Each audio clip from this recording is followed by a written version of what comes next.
Насправді ми сьогодні давали антикорупційну експертизу законопроекту, який пропонує, зокрема, виключити з переліку підприємств, які не підлягають приватизації, ті названі канали, державні підприємства, які забезпечують роботу каналів, які постачали воду в Крим, які і далі будуть постачати воду в Крим, але коли Крим повернеться в лоно України, тобто українська вода має йти до українського Криму. Нас дуже насторожила ця історія. Чому? Тому що вона з'явилася синхронно то з заявами Шмигаля, то з позицією Арахамії про те, що треба підтримувати українських громадян в Криму.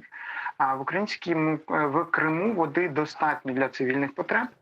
А насправді не вистачає технічної води. Для чого потрібна технічна вода? Це для забезпечення військових баз країни-окупанта.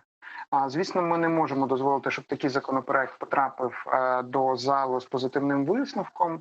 Сьогодні, дякую вам дуже, після привернення суспільної уваги до цього питання, Комітет з питань антикорупційної політики одноголосно проголосував, що цей законопроект не містить корупційні ризики, бо дозволяє країні-окупанту в прихований спосіб фактично заволодіти каналами. Ще раніше Комітет з питань економіки так само запропонував його відхилити.